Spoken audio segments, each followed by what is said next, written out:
پھر آیت نمبر 39 میں اللہ تعالیٰ فرماتے ہیں کہ والذین کفروا، جن لوگوں نے کفر کیا، وکذبوا اور تکذیب کی، بآیاتنا ہماری آیات کی۔ اب یہ کفر اور تکذیب کا لفظ آتا ہے، اس کا مطلب ہے یہ دو ڈیفرنٹ معنی دیتا ہے، تبھی تو یہ علیحدہ علیحدہ سے بیان کیے جاتے ہیں۔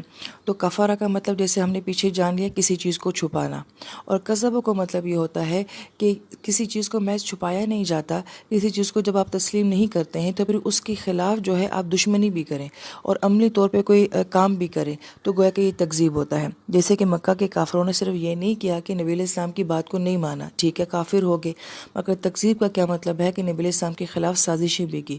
تو گویا کہ نہ ماننے کے بعد پریکٹیکل کسی بھی کام کا کرنا مخالفت میں آ کے، اس کو جو ہے وہ تکذیب کہا جاتا ہے۔ لہٰذا کفر ایک علیحدہ معاملہ ہے۔ ایک بندہ ہو سکتا ہے کہ وہ کفر کرتا ہے مگر وہ تکذیب نہیں کرتا، بس میں نہیں مانتا، لیکن وہ پریکٹیکل کوئی کام نہیں کرتا۔ لیکن ایک وہ لوگ ہوتے ہیں جو کفر بھی کرتے ہیں اور پھر اس کے بعد جو ہے عملی طور پہ نقصان پہنچانے کی کوشش بھی کرتے ہیں، یہ تکذیب ہے۔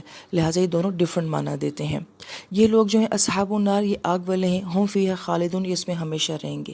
اب آیت مبارکہ میں جو اصحاب کا لفظ آیا ہے، ہم اردو زبان میں جو لفظ بولتے ہیں نا صحبت اور صحابی، یہ اسی سے ہے۔ تو یہ تو بڑا پازیٹیو لفظ ہے، بڑا خوبصورت لفظ ہے، اسی سے صحابی بنا ہے اور نیک لوگوں کی صحبت ہوتی ہے۔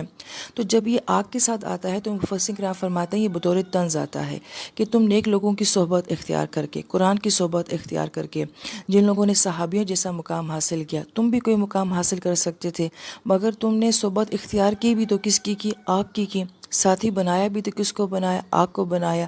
لہٰذا یہاں پہ طنز ہے کہ تم تو آگ کے ساتھی بن گئے اور پھر تم نے اس آگ میں ہمیشہ کے لیے رہنا ہے۔